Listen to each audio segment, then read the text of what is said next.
Buenas noches, comunidad de Shade. ¿Cómo están? Prepárense, porque vamos a comenzar otra historia de terror, ahora. Siempre fui esa persona escéptica que se ríe de las historias de fantasmas y que tiene explicaciones racionales para todo. Al menos así era hasta hace 3 meses, cuando acepté un trabajo como cuidadora en una casa grande en un pueblo pequeño del interior de México. Necesitaba mucho el dinero. Mi madre estaba enferma y los medicamentos eran caros. Cuando vi el anuncio en el periódico ofreciendo un salario que era casi el doble de lo que ganaba en la cafetería en Ciudad de México, no lo pensé 2 veces. El único requisito era que viviera en el lugar, una mansión colonial a unos 40 minutos del pueblo más cercano. El dueño de la propiedad era un empresario que viajaba constantemente y necesitaba a alguien para cuidar la casa y preparar comidas cuando él estuviera presente. Parecía perfecto. Tendría una habitación solo para mí, todas las comidas incluidas y descansos los domingos. En la entrevista, me pareció que el dueño era un poco extraño, algo distante, pero nada que me preocupara. Me mostró la casa rápidamente, explicó mis funciones y me entregó las llaves. Recuerdo que comenté sobre lo bonita que era la casa, y él solo respondió, «Sí, pero a veces puede ser un poco inquieta por la noche. Casas coloniales mexicanas, ya sabes». En ese momento, pensé que estaba hablando de tuberías antiguas o madera que cruje. Llegué un lunes soleado de abril. La casa era aún más impresionante de lo que recordaba. 2 pisos, toda en estilo colonial mexicano, con paredes gruesas pintadas de un amarillo descolorido, patio interno con una fuente de piedra, piso de terracota y ventanas con rejas de hierro forjado. Mi habitación estaba en el 2º piso. Era espaciosa, con una cama matrimonial, un armario antiguo de madera oscura y un escritorio cerca de la ventana que daba hacia las montañas a lo lejos. Pasé el primer día conociendo mejor la casa, anotando dónde estaba cada cosa en la cocina, verificando los productos de limpieza disponibles y organizando mis pertenencias. El dueño había partido esa mañana para un viaje de negocios y solo volvería en 2 semanas. «El tiempo suficiente para acostumbrarme a todo», pensé. Aquella noche dormí como una piedra, exhausta del viaje en autobús desde la capital y de la ansiedad de los días anteriores. Fue solo en la 2ª noche cuando las cosas comenzaron a ponerse extrañas. Estaba en la cocina lavando los platos de la cena cuando sentí un escalofrío en la nuca, como si alguien me estuviera observando. Me giré rápidamente, pero no había nadie allí. Me encogí de hombros y volví a lo que estaba haciendo. Fue cuando noté que mi escapulario, un regalo de mi abuela que siempre usaba, estaba extrañamente enredado en mi cuello, casi apretado. Me pareció raro, pues nunca había pasado antes, pero lo desenredé y continué con mi tarea. Terminé los platos y fui a la sala a ver un poco de televisión antes de dormir. La casa era demasiado silenciosa, lo que me hacía escuchar cada pequeño ruido. El viento en los árboles afuera, el tic-tac del reloj de pared y... ¿pasos? Apagué la TV y presté atención. Sí, definitivamente eran pasos viniendo del piso de arriba, ligeros como los de un niño. Pero yo estaba sola en la casa, estaba segura de eso. Debe ser algún animal en el techo, pensé, tratando de calmarme. Aún así, subí las escaleras con el corazón acelerado para verificar. No encontré nada fuera de lugar en el 2º piso. Revisé todas las habitaciones, incluso los cuartos vacíos que permanecían cerrados con llave. Nada. Cuando estaba a punto de volver a mi habitación, escuché un susurro proveniente del final del pasillo. Era tan bajo que casi no lo percibí, pero parecía una voz infantil diciendo algo que no pude entender. Llamé con un vacilante «¿Hola?» e inmediatamente me sentí ridícula. Claro que no había nadie allí. Estaba cansada y mi imaginación me estaba jugando una mala pasada. Volví a mi habitación, cerré la puerta con llave, algo que normalmente no haría, e intenté dormir. Tardé horas en conciliar el sueño. Cada ruido de la casa me ponía alerta. Cuando finalmente me dormí, soñé con un niño de cabello oscuro observándome desde el pie de la cama. Pero su rostro siempre estaba en las sombras. A la mañana siguiente, me desperté sintiéndome un poco tonta. La luz del día tiene ese efecto, ¿no? Hace que los miedos nocturnos parezcan tonterías. Preparé mi café, hice mi lista de tareas del día y comencé a limpiar la casa. Todo normal, hasta que entré al baño del pasillo para limpiarlo. Estaba pasando el trapeador por el suelo cuando, al mirar al espejo, vi no solo mi reflejo, sino también el de una niña parada detrás de mí.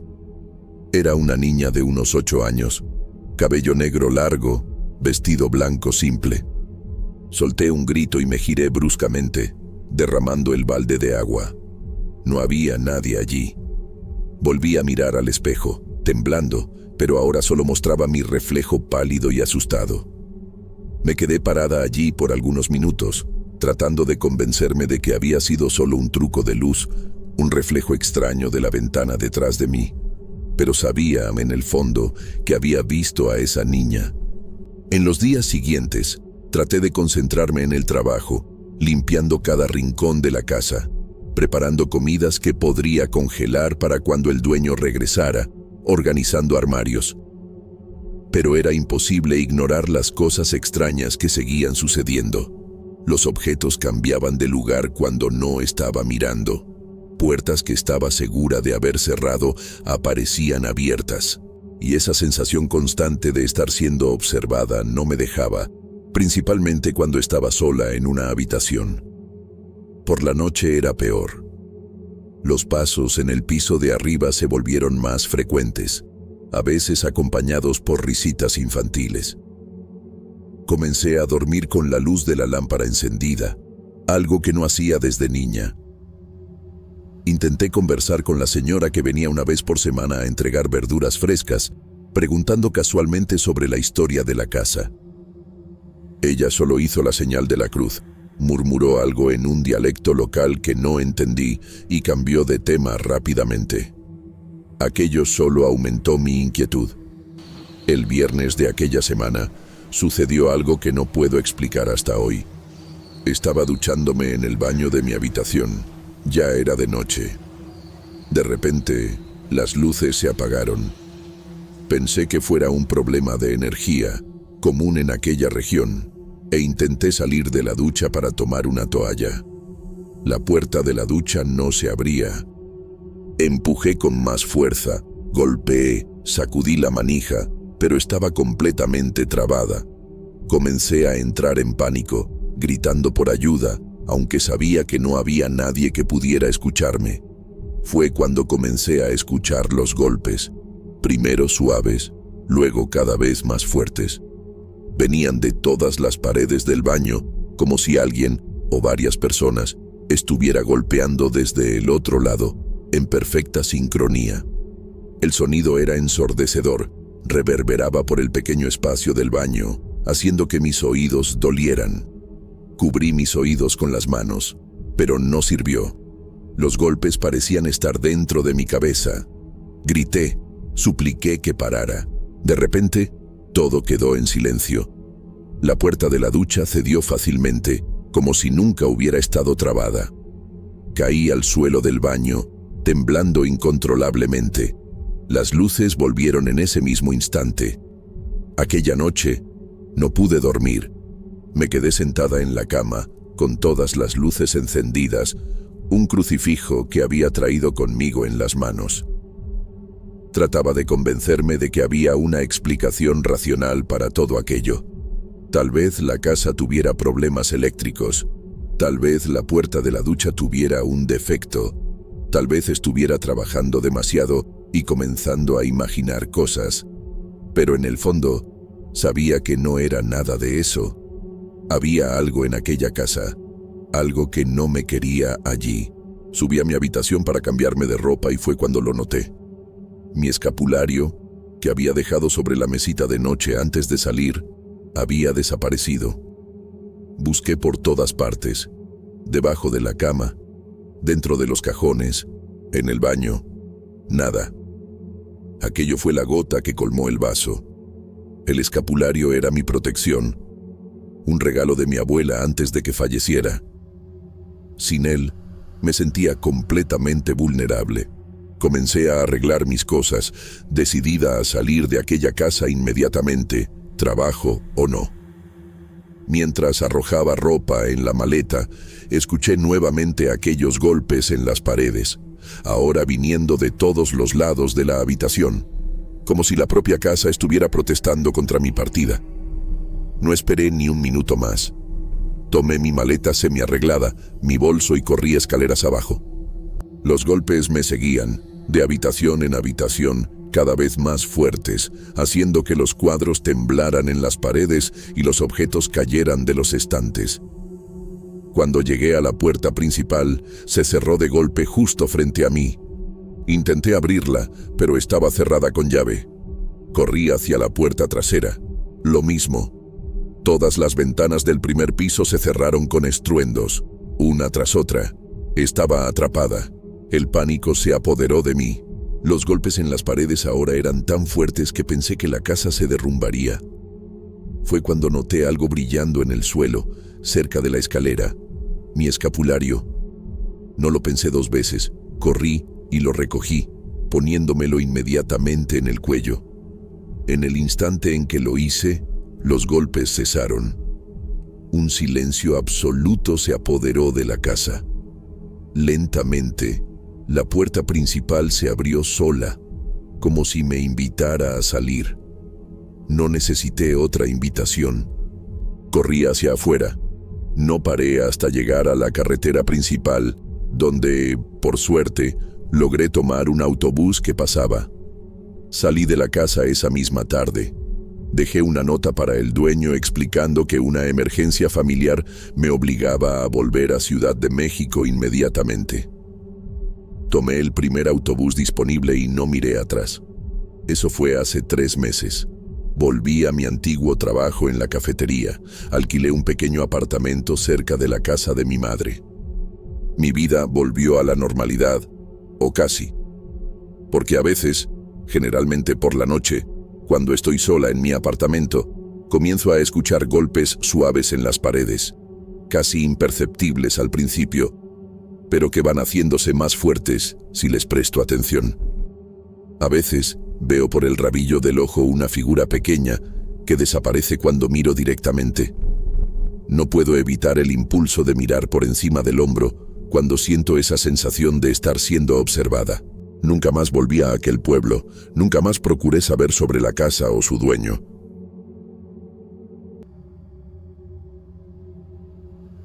Nunca imaginé que un simple viaje para ayudar a mi tío pudiera transformarse en la peor pesadilla de mi vida.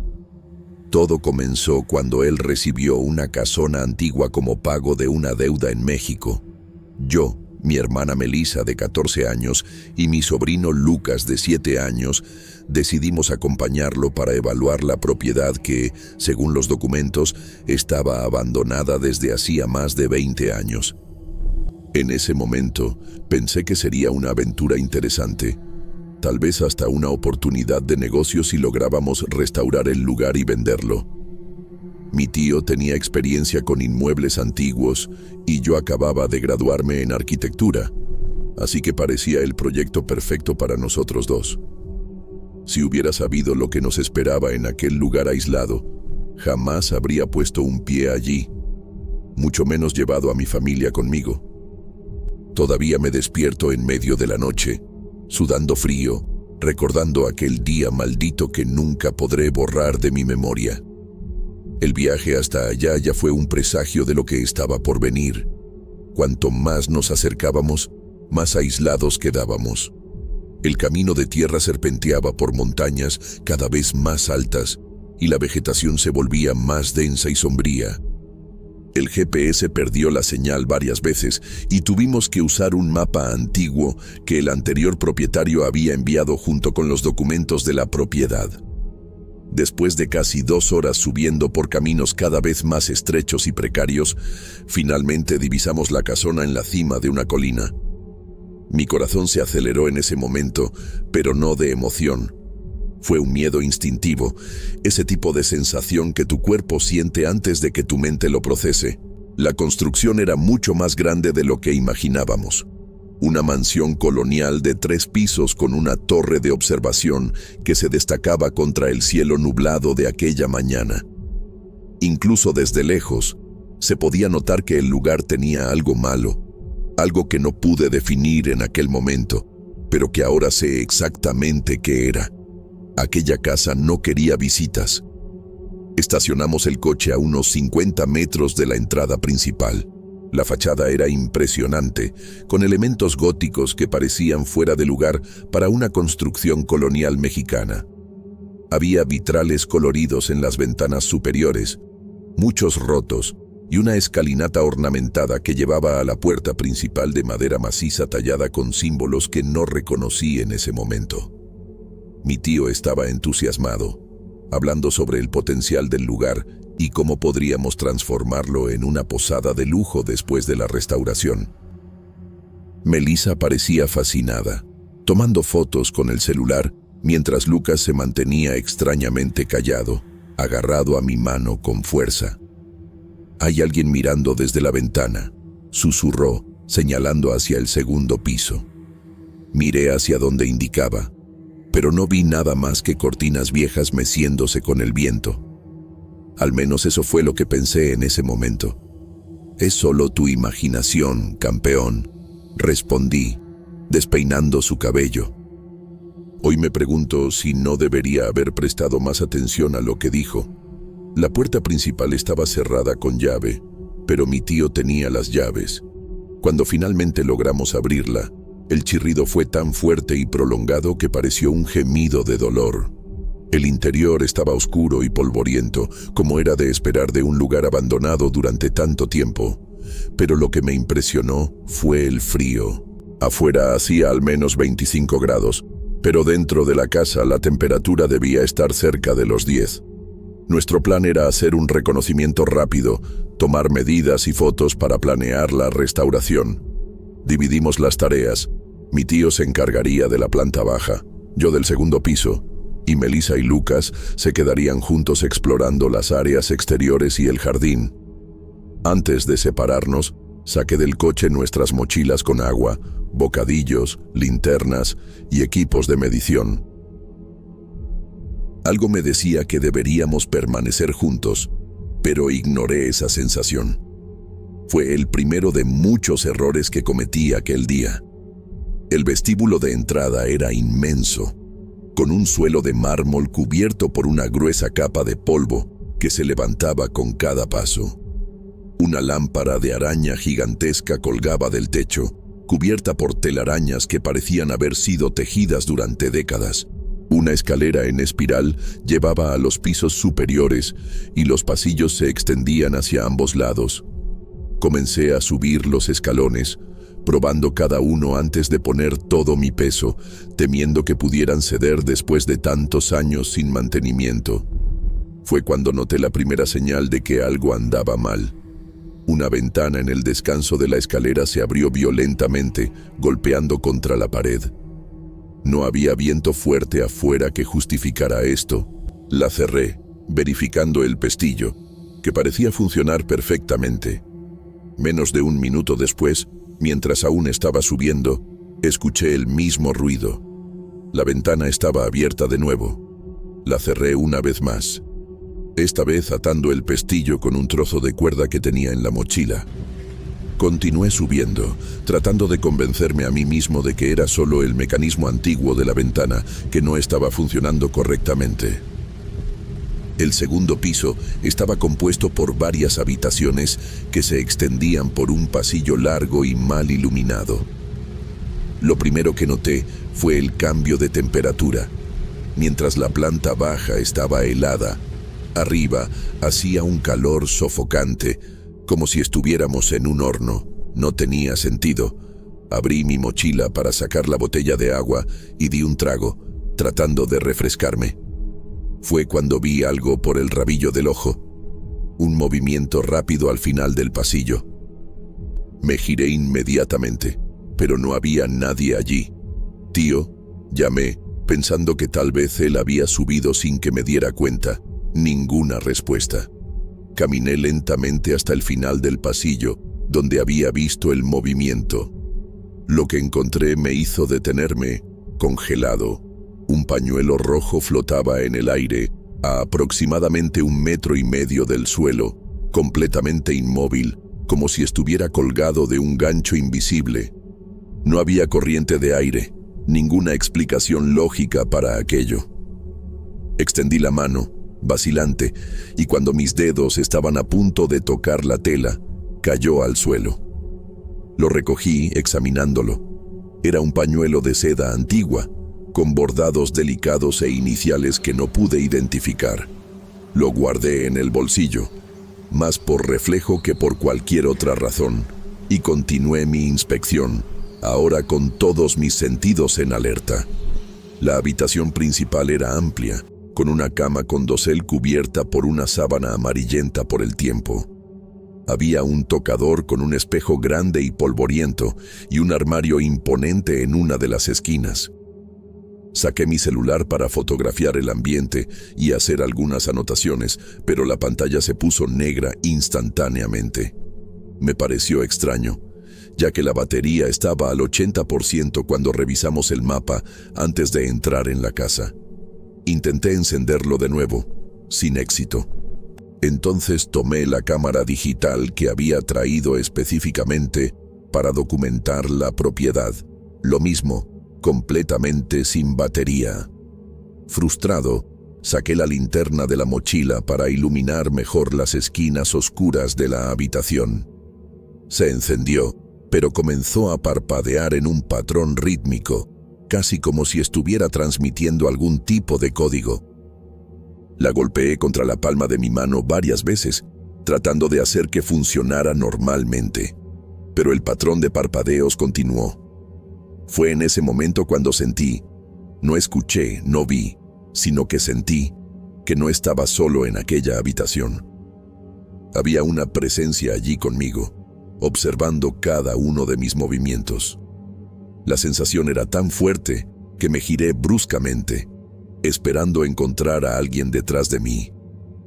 No había nadie visible, pero la sensación persistió, como si ojos invisibles me siguieran por toda la habitación. Decidí continuar la inspección, tratando de ignorar aquella sensación perturbadora. Abrí el armario esperando encontrarlo vacío, pero para mi sorpresa, dentro había una colección de muñecas de porcelana antiguas. No estaban guardadas u organizadas. Estaban colocadas en poses no naturales, algunas cabeza abajo, otras con miembros torcidos en ángulos imposibles, como si hubieran sido colocadas allí por alguien con una mente perturbada. Sus ojos de vidrio parecían seguirme mientras retrocedía lentamente. Una de ellas, vestida con un vestido rojo idéntico al color del pañuelo que encontré, estaba sentada en el centro, como si fuera la líder de aquel grupo macabro. Cerré la puerta del armario con fuerza, respirando pesadamente. Fue cuando noté algo aún más extraño. Había espejos por toda la habitación, no solo el del tocador, sino pequeños espejos de mano y otros empotrados en las paredes. Todos estaban cubiertos con símbolos desconocidos, dibujados con algo que parecía sangre seca. No eran garabatos aleatorios, sino patrones definidos, como si fueran parte de algún ritual.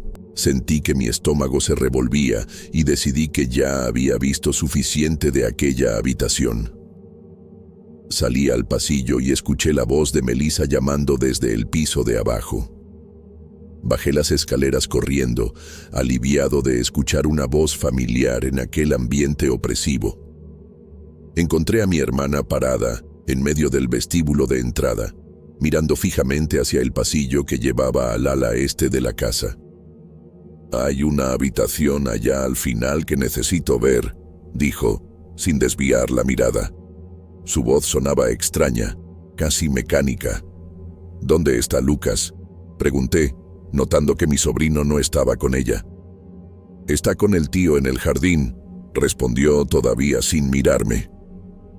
Algo en su comportamiento me alarmó. Melissa siempre fue una adolescente enérgica y habladora, pero ahora parecía en trance. «Vamos a buscar al tío y a Lucas primero», sugerí sosteniendo su brazo. Ella se volvió hacia mí con una expresión vacía y dijo: «Esa habitación me está llamando, Renato. Necesito ir hasta allá». Intenté argumentar, pero ella se soltó y comenzó a caminar hacia el pasillo. Corrí tras ella y la sujeté de nuevo, más firmemente esta vez. Fue como si un interruptor hubiera sido accionado. Parpadeó varias veces. Me miró confundida y preguntó: «¿Qué pasó? ¿Por qué me estás sujetando así?». No recordaba nada de lo que acababa de decir. Decidimos buscar a mi tío y a Lucas inmediatamente. Salimos al jardín, llamándolos. El exterior de la casa era tan inquietante como el interior. Estatuas de ángeles con expresiones de dolor decoraban lo que un día debió haber sido un hermoso jardín, ahora invadido por la maleza alta. Encontramos a mi tío cerca de una fuente seca, haciendo anotaciones en su tablilla. «¿Dónde está Lucas?», pregunté, sintiendo crecer el pánico. Mi tío levantó la cabeza, sorprendido. «No, pensé que estaba con ustedes. ¿No salió con Melissa?». Mi corazón se aceleró. Comenzamos a llamar a Lucas cada vez más desesperados. Fue cuando escuchamos su voz viniendo desde dentro de la casa, del tercer piso. «Miren lo que encontré», gritaba, animado. Corrimos de vuelta adentro, subiendo las escaleras lo más rápido que podíamos. Seguimos su voz hasta una sala al final de otro pasillo, en el tercer piso, una habitación que yo no había explorado aún. La sala era diferente de todos los demás ambientes de la casa. Estaba limpia, sin polvo, como si alguien la mantuviera así regularmente. En el centro había un reloj de péndulo antiguo, de esos que van del suelo hasta casi el techo. Lucas estaba parado frente a él, observando fascinado el movimiento del péndulo. Cuando nos acercamos, me di cuenta de lo que había llamado su atención. El péndulo oscilaba hacia arriba, completamente en contra de las leyes de la física. En lugar de balancearse de un lado a otro, como debería, subía y bajaba, como si la gravedad hubiera sido invertida solo para ese objeto. «¿No es genial?», preguntó Lucas, sonriendo. «Nunca vi nada así». Mi tío y yo intercambiamos miradas de puro terror. Aquello era imposible, completamente imposible. «Lucas, no toques eso», advertí, pero era demasiado tarde. Ya había estirado la mano y tocado el péndulo. En el instante en que sus dedos hicieron contacto con el metal, el péndulo se detuvo completamente. No gradualmente, como sería normal, sino instantáneamente, como si hubiera sido congelado en el tiempo. Lo más extraño fue lo que sucedió a continuación. La atmósfera opresiva que flotaba sobre la casa desde que entramos pareció disiparse momentáneamente. El aire se volvió más ligero. La temperatura volvió a la normalidad, e incluso la luz parecía más clara, como si una nube se hubiera apartado de delante del sol. Lucas sonrió, aparentemente satisfecho con el efecto que había causado. «Dejaron de susurrar», comentó casualmente. «¿Quién dejó de susurrar, Lucas?», pregunté, sintiendo un escalofrío recorrer mi espina dorsal. «Los niños en las paredes», respondió, como si fuera lo más natural del mundo. Están susurrando todo el tiempo, pero cuando toqué el reloj, se detuvieron. Mi tío, siempre el más racional entre nosotros, intentó encontrar una explicación lógica. «Debe ser el viento pasando por grietas en las paredes», sugirió, pero su voz temblaba. Yo sabía que él también lo había sentido. Aquella casa no era normal, y lo que fuera que estuviera sucediendo allí estaba más allá de nuestra comprensión. La curiosidad, sin embargo, es una fuerza poderosa. Incluso sintiendo que deberíamos salir de allí inmediatamente, no pude resistir la tentación de entender lo que estaba pasando con aquel reloj. «Voy a intentar moverlo de nuevo», anuncié, acercándome al péndulo inmóvil. Lo toqué ligeramente con la punta de los dedos y lo empujé hacia un lado.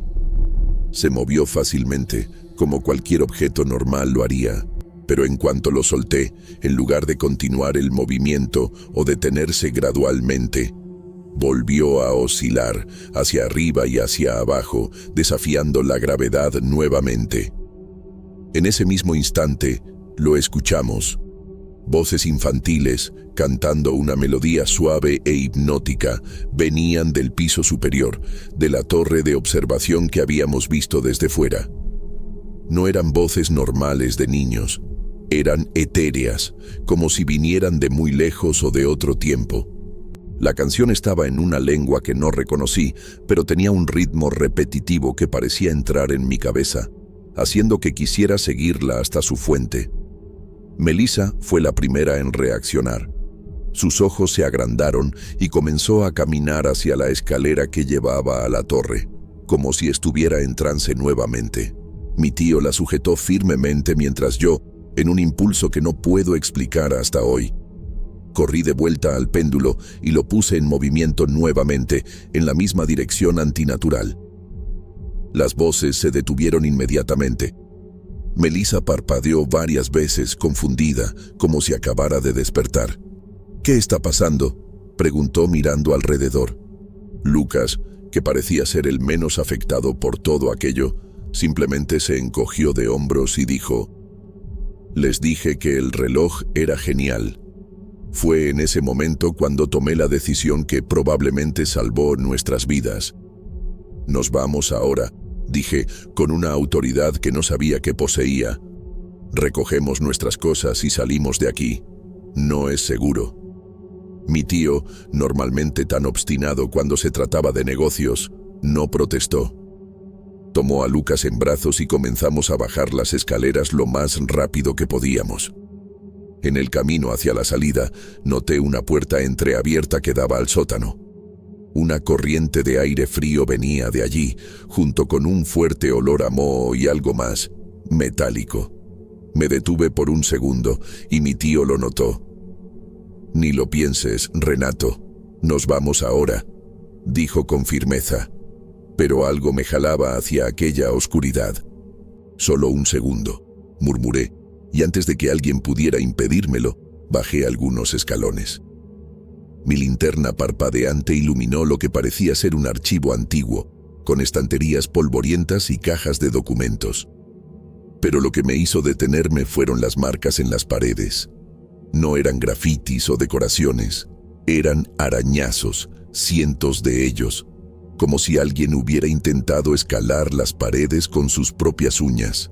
En una esquina, encontré un recorte de periódico amarillento pegado con cinta adhesiva. El titular, parcialmente legible, decía: «Familia desaparece tras visitar propiedad histórica. Búsqueda entra en el tercer día». La fecha era de apenas 5 años atrás. Subí las escaleras corriendo, sintiendo mi corazón casi saliendo por la boca. Encontré a mi tío, Melissa y Lucas esperándome en la entrada, todos visiblemente nerviosos. «Necesitamos salir de aquí ahora», dije, mostrando el recorte de periódico. No necesité decir nada más. Corrimos hacia el coche sin mirar atrás, dejando las mochilas y equipos. A nadie le importó. Cuando llegamos al vehículo, tuve dificultad para poner la llave en el encendido porque mis manos temblaban tanto. El motor falló en el primer intento, luego en el segundo. Por favor», supliqué, girando la llave por tercera vez.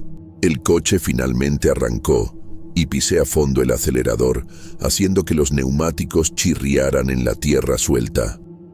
Por el retrovisor vi la casa quedando atrás, y por un instante tuve la impresión de ver varias siluetas infantiles en las ventanas del tercer piso, observando nuestra partida. Parpadeé y desaparecieron. Tal vez fue solo mi imaginación hiperactiva después de todo lo que vivimos, pero hasta hoy no estoy seguro. El camino de regreso se hizo en silencio absoluto. Nadie se atrevía a hablar sobre lo que habíamos presenciado. Lucas se durmió en el asiento trasero, exhausto por la experiencia, mientras Melissa miraba fijamente por la ventana, como si estuviera procesando todo. Mi tío, siempre tan hablador, conducía con los ojos pegados a la carretera, los nudillos blancos de tanto apretar el volante. Fue solo cuando llegamos a la ciudad más cercana, después de casi 2 horas de viaje, que finalmente nos sentimos lo suficientemente seguros para conversar. Paramos en una gasolinera y, mientras repostábamos, mi tío rompió el silencio. «Vamos a olvidar que ese lugar existe. Llamaré al abogado mañana y rechazaré la propiedad. No vale la pena». Estuvimos de acuerdo inmediatamente. Ningún dinero del mundo justificaría volver a aquel lugar. Decidimos pasar la noche en un hotel de la ciudad antes de volver a casa al día siguiente. Necesitábamos descansar e intentar procesar lo que había sucedido. En el hotel, mientras todos se duchaban e intentaban relajarse, tomé el recorte de periódico que había arrancado de la pared del sótano y comencé a investigar en mi celular sobre la familia mencionada en el reportaje. Encontré varias noticias sobre el caso. La familia Ortega, padre, madre y 2 hijos adolescentes, había visitado la propiedad en 2018 para evaluar una posible compra. Nunca regresaron. El coche fue encontrado estacionado en la entrada de la casa, con todas sus pertenencias aún dentro, pero ninguna señal de la familia. Las búsquedas duraron semanas, pero eventualmente fueron cerradas sin ninguna conclusión. Continué investigando y descubrí algo aún más perturbador. No era la primera vez que algo así sucedía. En los últimos 50 años, al menos otras 3 familias habían desaparecido después de visitar aquella casa. Las investigaciones siempre terminaban en el mismo punto, sin pistas, sin cuerpos, sin explicaciones. Mientras leía estas historias, noté algo extraño sucediendo con mi celular. La pantalla comenzó a parpadear, exactamente como la linterna lo había hecho en la casa. Y entonces, de la nada, la imagen cambió a un video. No era algo que yo hubiera abierto, simplemente apareció en la pantalla.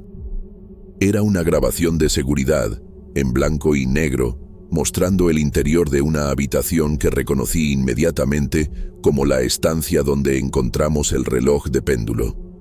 La fecha en la esquina inferior mostraba 15 de julio de 2018, exactamente el día en que la familia Ortega desapareció, según los reportajes. En el video, una mujer entraba en la habitación, miraba alrededor y se acercaba al reloj. Tocaba el péndulo, haciéndolo detenerse, exactamente como Lucas había hecho, y entonces algo imposible sucedía. Las paredes de la habitación parecían ondular, como si estuvieran hechas de tela en vez de concreto y madera. La mujer miraba alrededor, asustada, y entonces simplemente desaparecía. No salía por la puerta, no se escondía. Literalmente desaparecía del cuadro, como si hubiera sido borrada de la existencia. El video terminaba abruptamente allí. Intenté encontrarlo de nuevo, recargar la página, buscar en el historial, pero no había ningún registro de él. Era como si nunca hubiera existido. Durante el viaje de regreso, algo extraño comenzó a suceder. Pequeños objetos que habíamos traído de la casa, el pañuelo rojo que encontré flotando en el aire, un pequeño libro que Melissa había tomado de un estante, un botón antiguo que Lucas había encontrado en el jardín, comenzaron a comportarse de manera extraña. El pañuelo, que había guardado en el bolsillo del pantalón, estaba siempre en un lugar diferente cada vez que lo verificaba. El libro que Melissa había tomado se abría solo en páginas aleatorias, incluso cuando nadie lo tocaba. Y el botón que Lucas llevaba se ponía inexplicablemente caliente al tacto, a veces tanto que tenía que soltarlo. Era como si hubiéramos traído un pedazo de aquella casa con nosotros, como si su influencia maligna se hubiera extendido más allá de sus paredes. Cuando finalmente llegamos a casa, lo primero que hicimos fue tirar todos aquellos objetos, no en la basura común, Los enterramos en el patio, en un agujero profundo, cubriéndolos con sal antes de cerrarlo, siguiendo una superstición antigua que mi abuela solía practicar. En las semanas siguientes, tratamos de retomar nuestra rutina normal, pero algo había cambiado en todos nosotros. Lucas dibujaba obsesivamente el reloj de péndulo, siempre con el mismo detalle perturbador, figuras infantiles escondidas dentro del mecanismo, observando a través de pequeñas aberturas. Melissa desarrolló una aversión a los espejos, cubriendo todos los de la casa con paños, diciendo que veía rostros que no eran el suyo cuando se miraba en ellos. Mi tío, siempre tan racional, comenzó a consultar a médiums y especialistas en fenómenos paranormales, buscando respuestas para lo que habíamos vivido. Y yo no podía dormir. Cada vez que cerraba los ojos, escuchaba el tic-tac de aquel reloj, sintiendo el péndulo oscilando hacia arriba, desafiando todas las leyes de la física y la razón.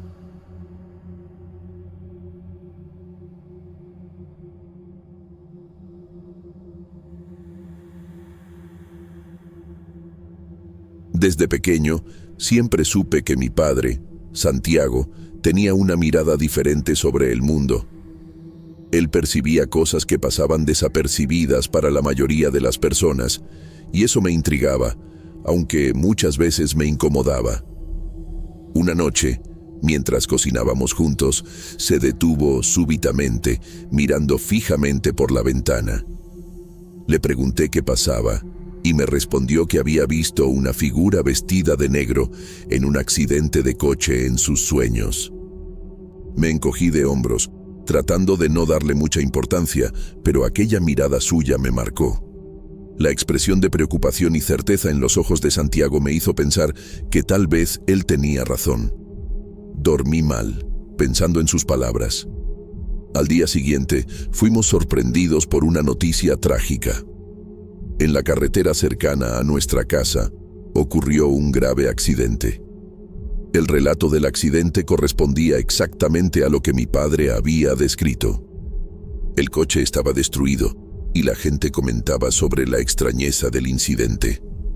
Santiago permaneció en silencio, mirando a lo lejos, como si estuviera escuchando algo que nadie más podía oír. Yo no sabía si debía considerar todo aquello una coincidencia perturbadora o simplemente el fruto de la imaginación de mi padre. Él movía la cabeza lentamente, como si aquello confirmara algo que no era visible para los demás. Después de ese episodio, comencé a prestar más atención a las palabras de Santiago. No quería aceptarlo, pero sentía que había algo más en sus visiones. Después del accidente, la salud de mi padre comenzó a declinar rápidamente. No era algo físico, pero parecía que una carga invisible pesaba sobre él. En una tarde lluviosa, fuimos al hospital para exámenes de rutina, pero acabé dándome cuenta de que la situación era más grave de lo que imaginaba. Mientras estábamos en la sala de espera, Santiago me dijo que veía varias figuras en el techo del hospital, todas vestidas de negro. La expresión en su rostro era de cansancio, pero también de aceptación.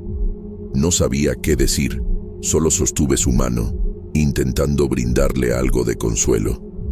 Es difícil describir lo que pasa por la mente cuando uno se enfrenta a algo tan inexplicable. Mi padre parecía saber más de lo que dejaba entrever. Con el paso de los días, mi padre apenas comía y hablaba muy poco. Las enfermeras también notaron su inquietud, pero creían que era solo ansiedad. Una noche, me llamó junto a su cama y me dijo, con dificultad, que estaba cansado de ver lo que veía.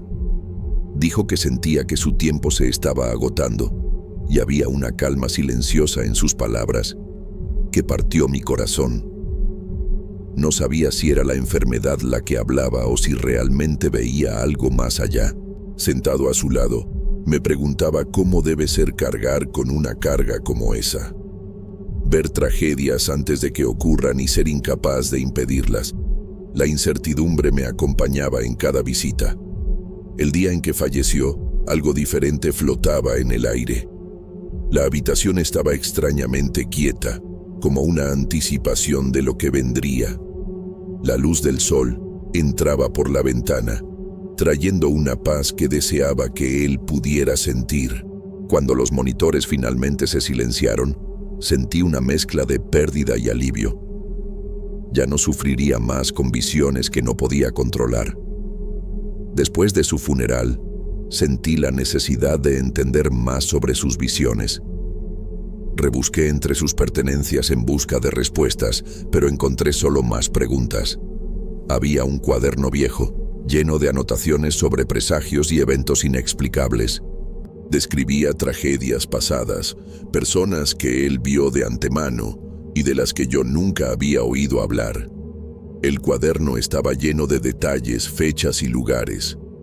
Algunas tragedias las recordaba vagamente de haberlas oído en las noticias, pero muchas eran completamente nuevas para mí. Las palabras allí escritas formaban un mosaico de premoniciones que parecían un rompecabezas imposible de resolver.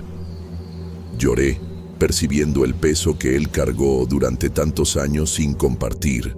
Era evidente que tenía un don, aunque nunca lo llamó así. Nunca lo vi formalizar sus experiencias. Era como si aquello fuera simplemente parte de la rutina.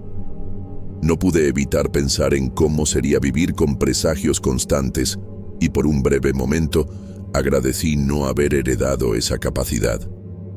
Todavía me sorprendo mirando las páginas gastadas, tratando de descifrar lo que intentaba transmitir. ¿Por qué nunca habló abiertamente sobre esto? ¿Tenía miedo de que lo juzgara, o era simplemente su manera de proteger a su hijo de un futuro doloroso? Las preguntas resonaban en mi mente mientras continuaba hojeando el cuaderno.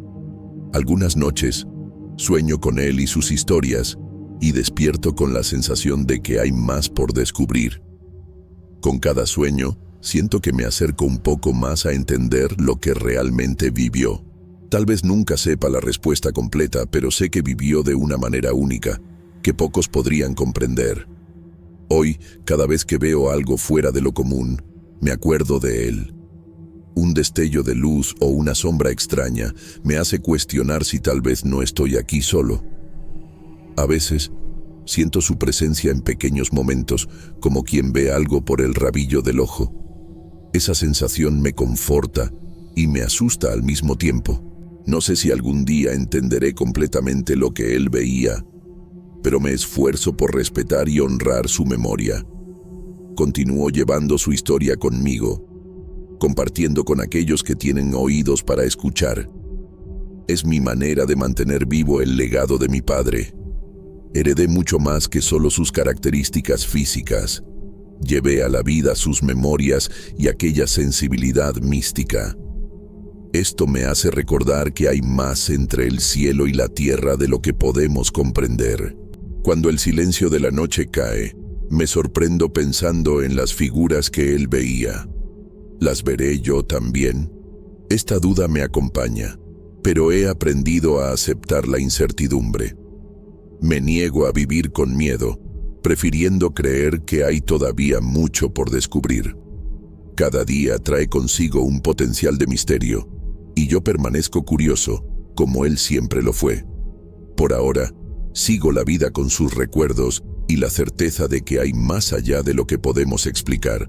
Mientras el tiempo pasa, me doy cuenta de que las historias que contó no eran solo sobre ver el futuro, sino sobre vivir el presente.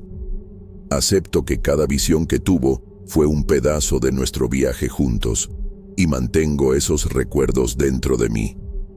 Espero algún día encontrar la paz que él tanto merecía, y hasta entonces continúo contando su historia para que nunca sea olvidada. Es un pequeño homenaje a lo que él fue, un hombre con un don especial que vivió intensamente con todo lo que vio.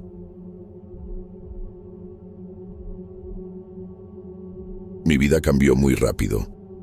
Un día tenía un empleo estable como gerente de ventas en Monterrey, un buen apartamento y una novia con quien planeaba casarme. Al siguiente, estaba desempleado, solo y con una carta del abogado de mi difunto tío Rafael, informándome que había heredado su rancho. Perdí mi empleo cuando la empresa decidió recortar costos. Y Lucía, mi novia de 3 años, no soportó la presión de verme deprimido y sin perspectivas. Simplemente tomó sus cosas y dijo que necesitaba un tiempo. Sabemos bien lo que eso significa, ¿verdad? Estaba en el fondo del pozo, bebiendo más de lo que debía y gastando el poco dinero que había ahorrado. Fue en ese momento cuando llegó la noticia sobre el rancho, como si fuera una señal del destino. Mi tío Rafael, a quien apenas conocía, había fallecido hacía algunos meses y por algún motivo que aún no comprendo, me dejó su propiedad.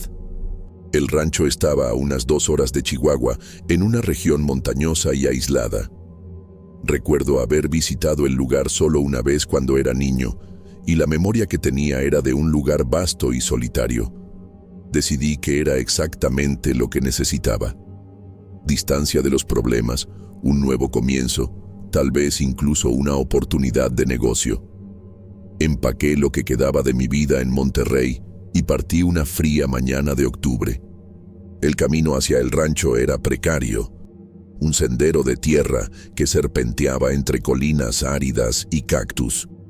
Cuanto más me acercaba, más desolado se volvía el paisaje. No había otras casas cerca, solo la vastedad del desierto mexicano y el silencio que parecía engullirlo todo. Llegué al rancho cuando el sol comenzaba a ponerse, pintando el cielo con tonos anaranjados que contrastaban con la estructura gris y desgastada de la casa principal. El rancho era más grande de lo que recordaba, con una casa principal de 2 pisos hecha de piedra y madera oscurecida por el tiempo. También había un granero viejo, un pozo y algunas construcciones menores esparcidas por la propiedad. Todo parecía detenido en el tiempo, como si los últimos 50 años no hubieran pasado por allí. La llave estaba debajo de una maceta, exactamente donde el abogado había dicho que estaría. Cuando abrí la puerta, fui recibido por un olor a moho y abandono. Los muebles eran antiguos, cubiertos por sábanas polvorientas.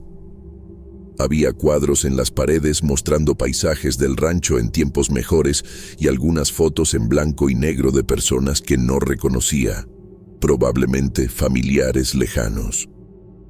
La cocina tenía aparatos antiguos, pero funcionales, y la despensa estaba sorprendentemente bien abastecida, con alimentos no perecederos. Pasé los primeros días limpiando la casa y explorando la propiedad. El rancho tenía cerca de 20 hectáreas, la mayoría terreno árido con algunas áreas que ya fueron usadas para la cría de ganado. Había un pequeño arroyo que atravesaba la propiedad, pero estaba casi seco en aquella época del año. Por la noche, el silencio era absoluto, roto solo por el ocasional aullido de coyotes distantes. Las estrellas brillaban intensamente en el cielo oscuro, sin la contaminación lumínica de las ciudades. Me sentía en paz por primera vez en meses. Dormía profundamente, exhausto del trabajo físico de restaurar el lugar. Comencé a hacer planes. Tal vez podría transformar parte del rancho en una posada para turistas que buscaban escapar de la ciudad o intentar algún tipo de agricultura sostenible. Estaba finalmente optimista sobre el futuro. Fue en mi 8ª noche en el rancho cuando todo comenzó a cambiar. Estaba durmiendo cuando desperté de repente, con esa extraña sensación de que algo no estaba bien. La habitación estaba fría, mucho más fría de lo normal, incluso para una noche de otoño en el desierto. Miré el reloj digital en la mesita de noche, 1:17 de la madrugada. Fue entonces cuando lo escuché por primera vez. Un silbido distante, viniendo de algún lugar afuera. No era el viento, de eso estaba seguro. Era un silbido melódico, casi como una canción de cuna, pero distorsionada de una manera que me dio escalofríos. Pensé que podría ser algún trabajador de las granjas vecinas volviendo a casa, aunque era extraño a esa hora. Me levanté y fui hasta la ventana, pero no pude ver nada más allá de la oscuridad. El silbido continuó por algunos minutos y luego se detuvo abruptamente. Volví a la cama, convenciéndome de que no era nada importante. La noche siguiente, desperté nuevamente a la misma hora, 1:22 de la madrugada. Y ahí estaba el silbido, pero esta vez parecía más cercano. Tomé una linterna y fui hasta el porche delantero. Apunté el haz de luz hacia la oscuridad, barriendo el terreno frente a la casa. No había nada visible, pero el silbido continuaba, como si viniera de la dirección del granero viejo. Era la misma melodía extraña de la noche anterior, con notas que subían y bajaban de forma casi hipnótica. Grité ¿quién está ahí? Pero mi voz pareció pequeña contra la vastedad de la noche. El silbido se detuvo inmediatamente después de mi grito. Me quedé parado en el porche por algunos minutos más, sintiendo el frío de la noche penetrar en mis huesos. Nada más sucedió, así que volví adentro, cerrando bien la puerta. Comencé a pensar que tal vez eran solo los sonidos extraños que hacen las casas viejas, amplificados por el silencio del desierto. Las noches siguientes siguieron el mismo patrón. Despertaba siempre después de la 1 de la madrugada con el sonido del silbido. Cada noche, el sonido parecía estar más cerca de la casa. En la 5ª noche, estuve seguro de que venía del patio, justo debajo de mi ventana. Ya no era posible ignorarlo o racionalizarlo. Alguien o algo se estaba acercando a la casa, noche tras noche. Durante el día, inspeccionaba el terreno en busca de huellas o cualquier señal de intrusos, pero nunca encontraba nada. Comencé a dormir mal, siempre alerta, esperando el momento en que el silbido comenzaría.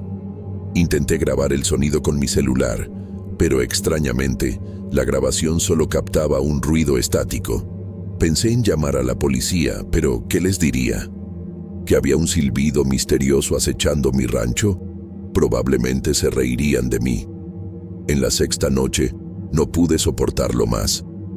El silbido estaba tan cerca que parecía venir de dentro de la propia casa. Tomé mi celular y llamé al único contacto que tenía en la región, el dueño de la tienda de abarrotes en el pequeño pueblo cercano, donde compraba suministros. Le expliqué la situación, tratando de no parecer un loco completo. Para mi sorpresa, no se rió. Por el contrario, se quedó en silencio por un momento y luego dijo: «Necesitas hablar con Miguel. Él trabajó para tu tío durante muchos años». Al día siguiente, Miguel apareció en el rancho. Era un hombre de mediana edad, con rostro marcado por el sol y ojos que parecían cargar el peso de muchos secretos. Cuando le conté sobre los silbidos, solo asintió, como si ya lo esperara. Don Rafael también los escuchaba. Dijo simplemente: «Los silbidos siempre vuelven». Miguel se sentó en el porche conmigo, aceptando el café que le ofrecí. Sus ojos recorrían el horizonte mientras hablaba, como si estuviera buscando algo en la distancia. Su tío comenzó a escuchar los silbidos poco después de comprar este rancho, hace más de 30 años, explicó con voz baja. Al principio, pensó que eran solo vaqueros de las granjas vecinas, o tal vez coyotes, pero con el tiempo se dio cuenta de que había un patrón. Siempre después de medianoche, siempre la misma melodía. Miguel me contó que trabajó como capataz para mi tío durante 2 décadas y que, eventualmente, él también comenzó a escuchar los silbidos. Según él, mi tío Rafael se volvió obsesionado con el fenómeno, pasando noches en vela, tratando de descubrir el origen. Contrató guardias, instaló cercas más altas, incluso cámaras, pero nunca logró capturar nada concreto en las grabaciones, solo sombras y distorsiones. Miguel accedió a quedarse en el rancho por algunas noches para ayudarme a investigar. Trajo su propia arma, una escopeta antigua que parecía haber visto muchos años de uso. Preparamos la habitación de huéspedes para él y pasamos el resto del día reforzando las cerraduras de puertas y ventanas. Mientras trabajábamos, Miguel me contaba historias sobre mi tío, un hombre que apenas conocía. Aparentemente, Rafael era reservado y solitario, pero respetado en la región. Vino al rancho después de una tragedia personal, la muerte de su esposa, buscando aislamiento. Su tío cambió después de que los silbidos comenzaron, dijo Miguel. Se volvió más paranoico, más cerrado, comenzó a tomar notas, a estudiar la historia del rancho y de la región. Él creía que había algo más aquí, algo antiguo. Le pregunté a Miguel si sabía dónde podrían estar esas anotaciones, y él señaló hacia el despacho en el segundo piso, una habitación que yo aún no había explorado completamente. El despacho de mi tío era un espacio pequeño pero acogedor, con estanterías de libros cubriendo 2 paredes enteras. Había mapas antiguos de la región, algunos con marcas a lápiz, y un escritorio de madera maciza en el centro. Fue allí donde encontramos los cuadernos, una decena de ellos, organizados cronológicamente comenzando en 1989, el año en que mi tío compró el rancho. Hojeé el primer cuaderno, encontrando anotaciones meticulosas sobre el clima, las condiciones del rancho y, eventualmente, los primeros registros de los silbidos. 14 de noviembre, 1989, 1:05 AM. Escuché nuevamente el silbido viniendo de la dirección oeste. 3 secuencias de notas, pausa, repetición. Duración aproximada, 4 minutos. Las entradas continuaban, detallando cada ocurrencia, con intentos de transcribir la melodía y mapear la dirección y proximidad del sonido. Con el paso de los años, las anotaciones se volvían más elaboradas, incluyendo teorías sobre el origen de los silbidos. Pasamos horas leyendo los cuadernos y una historia perturbadora comenzó a emerger. Mi tío había investigado la historia del rancho y descubierto que la tierra donde estaba construido había sido escenario de una masacre en el siglo XIX. Un grupo de colonos fue atacado por bandidos y todos fueron asesinados. Hombres, mujeres y niños. Según las leyendas locales que mi tío documentó, los bandidos usaban silbidos para comunicarse durante el ataque. También había menciones a rituales antiguos realizados en la región por pueblos indígenas que creían que el lugar era un portal hacia el otro lado. Mi tío claramente se había sumergido profundamente en estas historias, recolectando recortes de periódicos antiguos y entrevistando a los residentes más viejos de la región. En sus anotaciones más recientes, parecía convencido de que los silbidos eran algún tipo de manifestación sobrenatural, posiblemente ligada a la masacre o a los rituales antiguos. La noche llegó rápidamente y Miguel y yo nos preparamos. Él se quedaría en la planta baja, mientras yo permanecería en mi habitación. Acordamos comunicarnos por mensajes de texto si escuchábamos algo. Coloqué una pequeña cámara de seguridad que había comprado en la ciudad, apuntando hacia el pasillo fuera de mi habitación. El reloj avanzaba lentamente y cada minuto parecía durar una eternidad. 11 de la noche, medianoche, 1 de la madrugada. Nada sucedió. Comencé a pensar que tal vez la presencia de Miguel había alejado lo que fuera que estuviera causando los silbidos. Fue entonces cuando mi celular vibró con un mensaje de él. ¿Estás escuchando eso? En ese mismo instante, el silbido comenzó. Era más fuerte y más claro que nunca, y parecía venir de todos los lugares al mismo tiempo. La melodía era exactamente como mi tío la había descrito en sus cuadernos. 3 secuencias de notas, una pausa y luego repetición. Salí de la habitación con una linterna en una mano y mi celular en la otra, manteniendo contacto con Miguel. El silbido continuaba, pero ahora parecía moverse, como si la fuente estuviera circulando la casa. «Voy hacia el porche trasero», escribió Miguel. «Quédate donde estás». Ignoré su consejo y bajé las escaleras silenciosamente. La casa estaba sumida en la oscuridad, con solo la débil luz de la luna entrando por las ventanas. Cuando llegué al pie de la escalera, escuché algo que me hizo congelar. Ya no era solo el silbido, sino también el sonido de pasos arrastrados viniendo del pasillo que llevaba a la cocina. Apunté mi linterna en esa dirección, pero el haz de luz reveló solo el pasillo vacío. Los pasos se detuvieron, pero el silbido continuó, ahora pareciendo venir de dentro de la casa. Llamé a Miguel, pero no obtuve respuesta. Intenté llamarlo, pero la llamada fue directamente al buzón de voz. El miedo comenzó a apoderarse de mí, pero sabía que necesitaba encontrarlo. Avancé lentamente por el pasillo hacia la cocina, con la linterna temblando en mi mano. La temperatura había bajado drásticamente y podía ver mi propia respiración en el aire. Cuando entré en la cocina, noté que la puerta trasera estaba entreabierta, balanceándose ligeramente con la brisa nocturna. Llamé a Miguel nuevamente, más fuerte esta vez. Nada. Decidí ir hasta el porche trasero para buscarlo. Fue cuando escuché un ruido viniendo de detrás de mí, un sonido de algo siendo arrastrado por el suelo.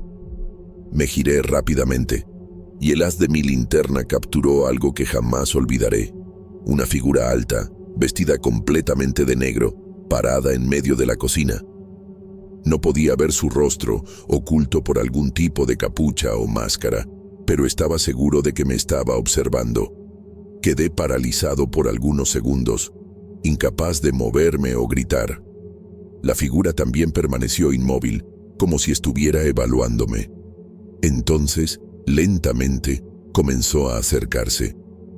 Fue en ese momento cuando escuché el grito de Miguel viniendo de fuera de la casa. La figura se detuvo, giró la cabeza en dirección al grito, y Amatos, en un movimiento rápido que apenas pude seguir, salió corriendo hacia el pasillo. Recuperé el control de mis piernas y corrí hacia afuera, gritando por Miguel. Lo encontré caído en el porche trasero, sosteniendo su brazo con una expresión de dolor. Vi a alguien corriendo hacia la casa, dijo jadeando. Intenté interceptarlo, pero fui empujado contra la pared. Sea quien sea, es fuerte. Ayudé a Miguel a levantarse y rápidamente le conté sobre la figura que vi en la cocina. Decidimos hacer una búsqueda por la casa, ahora armados. Miguel con su escopeta y yo con un viejo revólver que encontré entre las cosas de mi tío. Registramos cada habitación de la casa, abriendo armarios y verificando debajo de las camas. La adrenalina corría por mis venas y cada sombra parecía moverse. Cada crujido del suelo hacía que mi corazón se acelerara. Miguel estaba tenso, con el dedo cerca del gatillo de la escopeta. Su tío nunca llegó tan cerca así, murmuró mientras subíamos las escaleras hacia el segundo piso. Él escuchaba los silbidos, a veces pasos, pero nunca vio la figura que usted describió. Llegamos al pasillo del segundo piso, donde estaban las habitaciones. La puerta de mi habitación estaba cerrada, exactamente como la había dejado. Pero había algo diferente, un olor extraño en el aire, como tierra húmeda mezclada con algo metálico. Miguel hizo una señal para que guardara silencio. Señaló hacia la puerta de la habitación al final del pasillo, la habitación que había pertenecido a mi tío. La puerta estaba entreabierta y una luz débil parpadeaba allí dentro. Nos acercamos lentamente a la puerta. Miguel fue adelante, empujándola con el cañón de la escopeta. La habitación estaba oscura, excepto por una pequeña luz que parpadeaba. Me di cuenta de que era la luz de mi celular, que no recordaba haber dejado allí.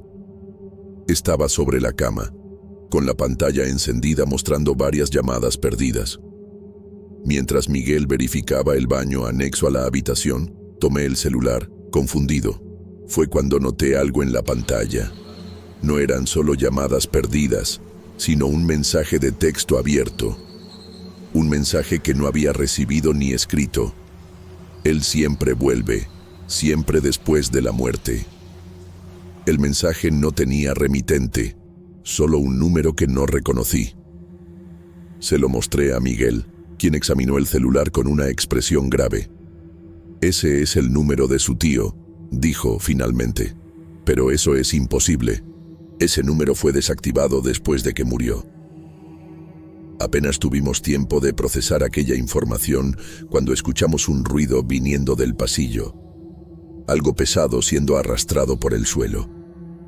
Miguel apuntó la escopeta hacia la puerta abierta y yo levanté el revólver, las manos temblando tanto que temía apretar el gatillo accidentalmente. La figura apareció en la puerta, exactamente como la había visto en la cocina, alta, completamente vestida de negro, el rostro oculto en las sombras. Por un momento que pareció una eternidad, todos permanecimos inmóviles, en un impasse silencioso. Entonces, en un movimiento rápido, la figura avanzó hacia nosotros. Miguel disparó la escopeta, el estruendo ensordecedor en el espacio confinado de la habitación. La figura se tambaleó hacia atrás, pero no cayó. Yo también disparé, el revólver saltando en mis manos inexpertas. La figura emitió un sonido, no un grito de dolor, sino algo como un silbido bajo, y luego corrió hacia el pasillo, moviéndose con una velocidad inhumana. Corrimos tras ella, bajando las escaleras tan rápido que casi caímos. Vi a la figura atravesar la sala de estar y salir por la puerta principal, que ahora estaba de par en par. Miguel y yo nos detuvimos en el porche, jadeando, mirando hacia la oscuridad. No había señal de la figura, solo la vasta extensión del rancho iluminada por la luna. El silbido se había detenido completamente, y el silencio que siguió era casi tan perturbador como antes. «Necesitamos llamar a la policía», dije, aún tratando de normalizar mi respiración. Miguel asintió, pero había una expresión extraña en su rostro, como si supiera que la policía no podría ayudar. Volvimos adentro y cerramos con llave todas las puertas y ventanas. Intenté llamar a la policía, pero no había señal de celular, algo que nunca había sucedido antes, incluso con la recepción normalmente débil de la región. La línea fija también estaba muerta. Pasamos el resto de la noche en vigilia, sentados en la sala de estar con las armas en el regazo, esperando por algo que no sucedió. Cuando el sol finalmente comenzó a salir, sentí un alivio momentáneo. Miguel sugirió que verificáramos el exterior de la casa a la luz del día. Afuera, buscamos huellas o cualquier evidencia de la presencia de la figura misteriosa. Encontramos marcas extrañas en el suelo, no exactamente huellas humanas, sino surcos irregulares, como si algo pesado hubiera sido arrastrado. Las marcas iban desde la puerta principal hasta unos 20 metros de la casa, donde simplemente desaparecían. No había sangre, a pesar de los disparos que habíamos efectuado. Miguel examinó las marcas con una expresión preocupada. «Y nunca vi nada así», murmuró. Volvimos a la casa y, para nuestra sorpresa, la señal del celular había vuelto. Llamé inmediatamente a la policía. Algunas horas después, un único coche de la policía rural llegó al rancho. El oficial escuchó nuestra historia con una expresión que oscilaba entre escepticismo y preocupación. Examinó las marcas en el suelo, que ya estaban casi borradas por la brisa de la mañana. «Probablemente fue algún intruso», concluyó. «Esta región tiene problemas con traficantes e inmigrantes ilegales cruzando la frontera.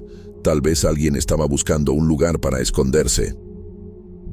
Pero cuando mencioné los silbidos y mostré los cuadernos de mi tío, noté un destello de reconocimiento en los ojos del oficial. Él conocía las historias. Su tío era un hombre interesante, dijo cuidadosamente. Él reportó situaciones similares antes. Investigamos, pero nunca encontramos nada concreto. El oficial prometió aumentar las patrullas en el área, pero pude percibir que no esperaba encontrar a quien fuera que hubiera invadido el rancho. Después de que el oficial se fue, Miguel y yo verificamos todas las entradas de la casa. Fue cuando notamos algo perturbador. No había señales de forzamiento en ninguna puerta o ventana. Todo estaba cerrado por dentro, exactamente como lo habíamos dejado la noche anterior. ¿Cómo podría alguien entrar sin forzar la entrada?, pregunté, sintiendo un escalofrío recorrer mi espina dorsal. Miguel no respondió inmediatamente, su mirada perdida en el horizonte. Su tío tenía una teoría, dijo finalmente. Él creía que lo que sea que esté causando los silbidos no necesita puertas o ventanas para entrar.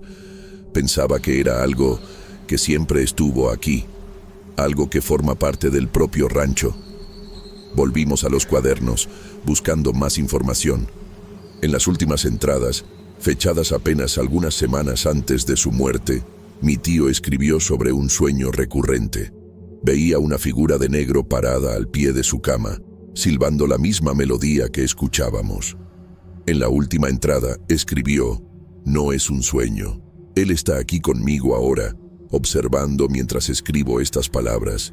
Creo que finalmente entendí lo que quiere». La página después de esa última entrada estaba arrancada. Buscamos por todas partes, revolviendo el despacho, pero no encontramos la continuación. Miguel parecía cada vez más nervioso. «Necesito irme», dijo abruptamente. «Tengo familia esperándome, pero volveré mañana con algunos hombres más. Usted no debe quedarse solo aquí». Quería protestar, decir que podría manejar la situación, pero la verdad es que estaba aterrorizado ante la idea de pasar otra noche en el rancho. Acordé quedarme solo durante el día e ir a la ciudad por la noche, donde alquilaría una habitación en el pequeño hotel local. Antes de partir, Miguel me entregó un pequeño objeto, un amuleto de plata con símbolos extraños grabados. Su tío usaba esto. Dijo que ayudaba a mantener los silbidos alejados. No sé si funciona, pero no cuesta intentarlo. Puse el amuleto en mi bolsillo, agradeciendo a Miguel.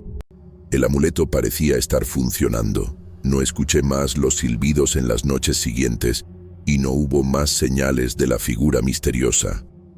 Comencé a sentirme más seguro, más confiado. Tal vez las historias sobre el poder protector del amuleto eran verdaderas. O tal vez lo que fuera que me estuviera atormentando simplemente se había rendido y seguido adelante. Pasé casi una semana así, durmiendo en el rancho, siempre con el amuleto cerca. La vida comenzaba a parecer casi normal. Hasta aquella noche. Estaba casi dormido cuando escuché un ruido viniendo de afuera. No un silbido, sino un golpe sordo, como algo pesado cayendo. Miré por la ventana y vi una luz débil viniendo del granero. Mi primer instinto fue llamar a Miguel o a la policía, pero algo me decía que necesitaba ver por mí mismo. Tomé la linterna y el revólver, asegurándome de que el amuleto estuviera seguro en mi bolsillo.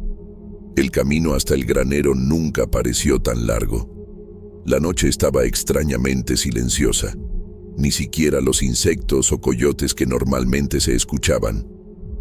Solo el sonido de mis propios pasos en la tierra seca. La puerta del granero estaba entreabierta, una débil luz amarillenta escapando por las rendijas. La empujé lentamente, el crujido de la madera vieja pareciendo ensordecedor en el silencio de la noche. El interior estaba iluminado por una única lámpara colgada del techo, que se balanceaba ligeramente, creando sombras danzantes en las paredes. No había nadie a la vista. «¿Hay alguien ahí?», llamé, mi voz haciendo eco en el espacio vacío. Ninguna respuesta. Avancé cautelosamente, el revólver firme en mi mano. Fue cuando noté que ya no sentía el peso del amuleto en mi bolsillo. Busqué frenéticamente, pero había desaparecido. Debía haberse caído en el camino hasta el granero. Fue en ese momento cuando lo escuché, el silbido, más fuerte y más claro que nunca. No venía de afuera, ni de lejos. Estaba allí, dentro del granero, conmigo. Me giré rápidamente, apuntando el arma en todas direcciones. Y entonces la vi, la figura de negro, parada en medio del granero, donde estoy seguro que no había nada segundos antes. Era alta, completamente cubierta por ropas oscuras, el rostro oculto en las sombras de la capucha. En las manos sostenía algo que brillaba débilmente, El amuleto de plata. La figura no se movía, solo permaneció allí, sosteniendo el amuleto como si me estuviera mostrando que mi protección había terminado. El terror me paralizó por un instante, pero el instinto de supervivencia pronto tomó el control. Disparé el revólver 1, 2, 3 veces. Los disparos resonaron ensordecedoramente en el espacio cerrado del granero. La figura permaneció inmóvil y emitió un sonido, no de dolor, sino algo como una risa baja y sibilante. Entonces, en un movimiento demasiado rápido para que mis ojos lo siguieran, avanzó hacia mí. Solté el arma y corrí. Corrí como nunca había corrido antes, tropezando en la oscuridad, sintiendo el aire frío de la noche quemar mis pulmones. No miré atrás. No me detuve hasta llegar a mi coche. Mis manos temblaban tanto que apenas pude poner la llave en el encendido.